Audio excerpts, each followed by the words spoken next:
14, 15, 16, 17, 18, 19, 20, 21, 22, 23, 24.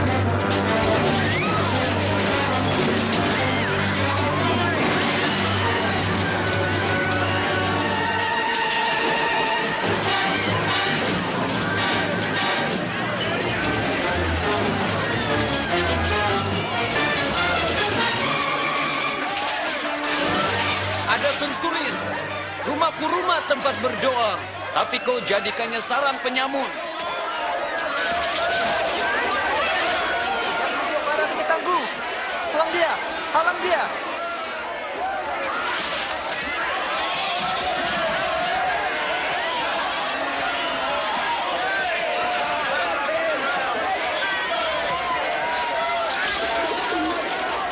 Panggil pengawal, panggil pengawal. Penentangan daripada golongan pemimpin politik dan agama bertambah hebat sebab orang ramai mengisytiharkan Yesus sebagai raja. Aku tahu ramai orang menerimanya sebagai raja. Raja? Raja pengemis dan pelacur? Kami pernah lihat orang sepertinya. Mereka datang, mereka mengaku, mereka pergi dan dilupakan. Jangan kamu buta. Pengikutnya semakin bertambah. Orang ramai menghormatinya.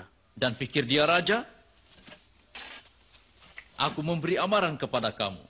Jika orang ini mengancam keamanan lagi, aku akan cari kamu.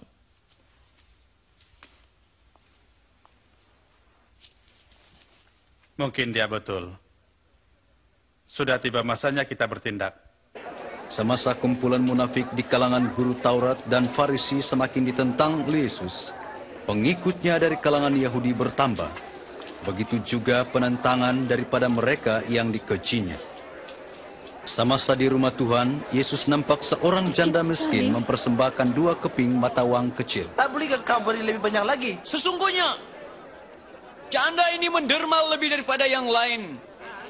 Sebab orang lain menderma daripada kekayaan yang berlebihan. Tapi janda ini walaupun miskin menderma semua miliknya. Beritahu kami, apa kuasamu mengatakan semua ini?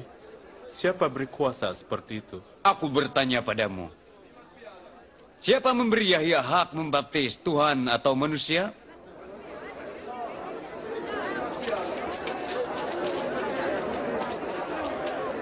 Apa harus kita jawab? Jika kita katakan dari Tuhan, dia akan katakan, kenapa kau tak percaya ya? Jika kita menjawab manusia, orang ramai akan merejam kita dengan batu. Mereka semua yakin Yahya itu seorang nabi. Kami tidak tahu datang dari siapa. Aku juga tidak memberitahu dari siapa kuasa ini.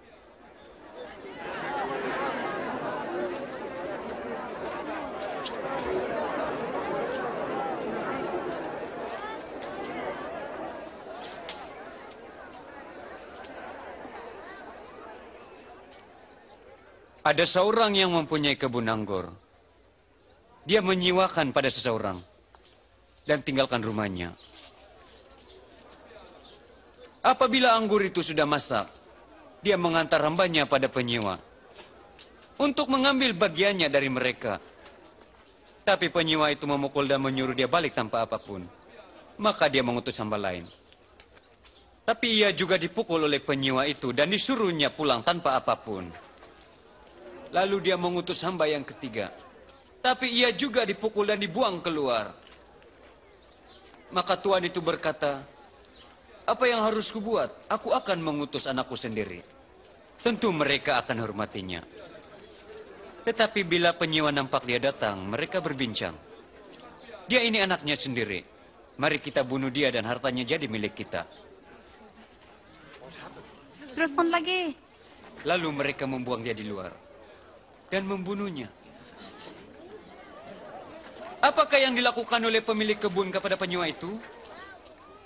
Dia datang dan membunuh mereka dan memberikan kebun pada penyewa lain. Apakah makna petikan ini? Waktu yang dianggap tidak berguna dan dibuang oleh tukang, ternyata lebih penting dari yang lain. Setiap orang yang jatuh di atas batu itu akan hancur.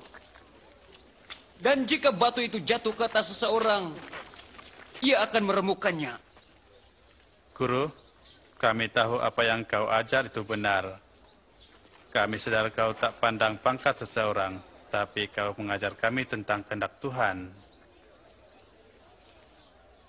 Beritahu kami, adakah kami salah menurut hukum kita membayar cukai kepada kaisar atau tidak? Berhati-hati Tuan, dia coba menguji kau. Tunjukkan padaku duit perak.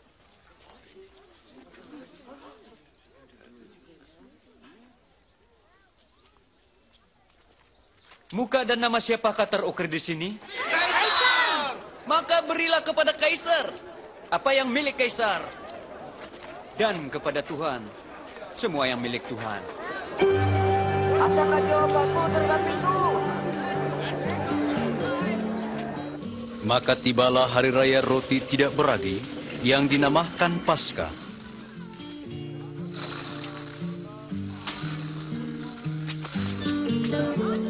Dan Yesus menyuruh Petrus dan Yahya menyediakan perjamuan Paskah.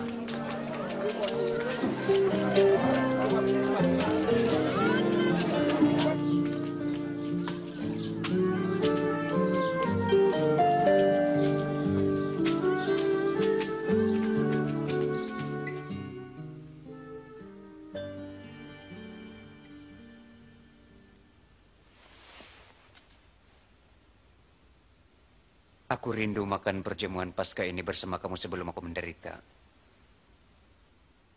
Aku beritahu, aku tidak memakannya sehinggalah maksud perjamuan ini digenapi dalam kerjaan Tuhan.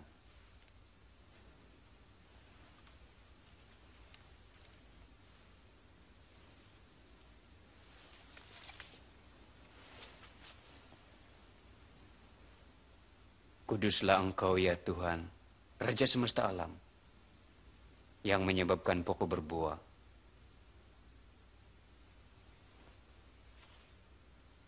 Ambillah ini dan bahagikannya. Aku berkata kepadamu, aku tidak meminumnya sehingga Tuhan mendirikan kerajaannya.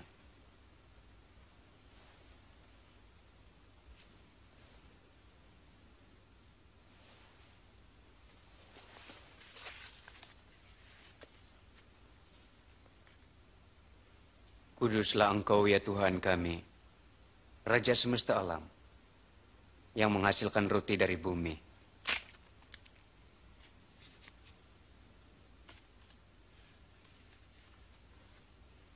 Inilah tubuhku yang kuberikan untukmu. Buatlah ini untuk memperingati aku.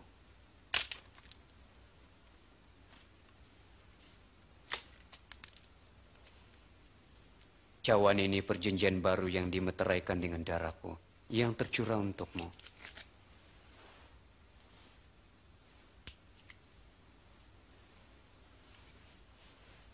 Tapi lihat, tangan orang yang mengkhianati aku ada di sini juga. Anak manusia harus mati seperti yang ditentukan Tuhan, tetapi celakalah si pengkhianat itu. Tidak mungkin. Tidak mungkin.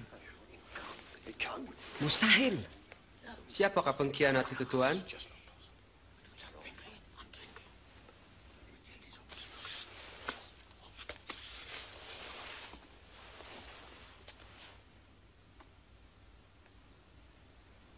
Yang terbesar di antara kamu menjadi yang termuda. Dan pemimpin mesti menjadi seperti hamba. Siapakah yang lebih besar? Yang duduk untuk makan? Atau yang melayani? Tentulah orang yang duduk.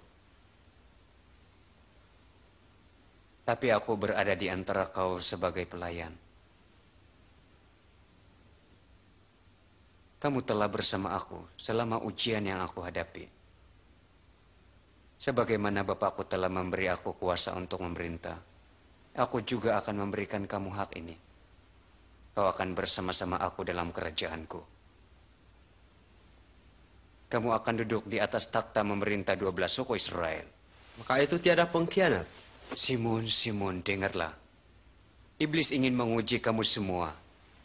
Seperti seorang peladang memisahkan gandum daripada sekamnya. Tapi aku berdoa untukmu, Simon, agar imanmu teguh. Apabila kau kembali padaku, kuatkanlah saudaramu. Tuhan, aku bersedia dipenjarakan bersamamu dan mati bersamamu. Aku beritahu engkau, Petrus. Sebelum ayam berkokok hari ini, engkau sudah menyangkal aku 3 kali.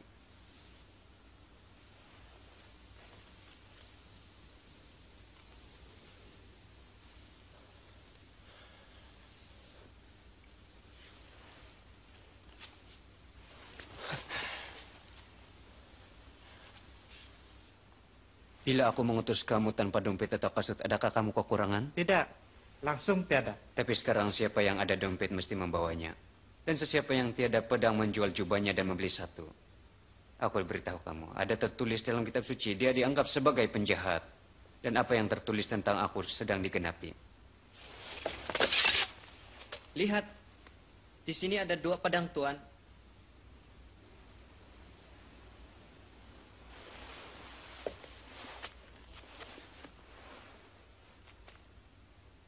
Itu cukup. Majelis ketua imam bermesuarat untuk mencari jalan membunuh Yesus. Lalu iblis merasuk Yudas Iskariot, salah seorang daripada 12 pengikut Yesus. Yudas bersubahat dengan ketua imam untuk memerangkap Yesus. Yesus pergi ke Bukit Zaitun untuk berdoa.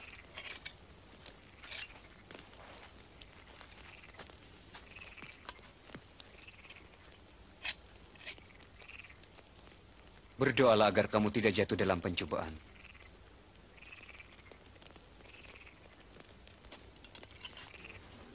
Yudas Iskariot mengkhianati Yesus hanya karena 30 keping uang perak. Yesus tahu bahwa masa kematiannya semakin dekat dan dia berdoa.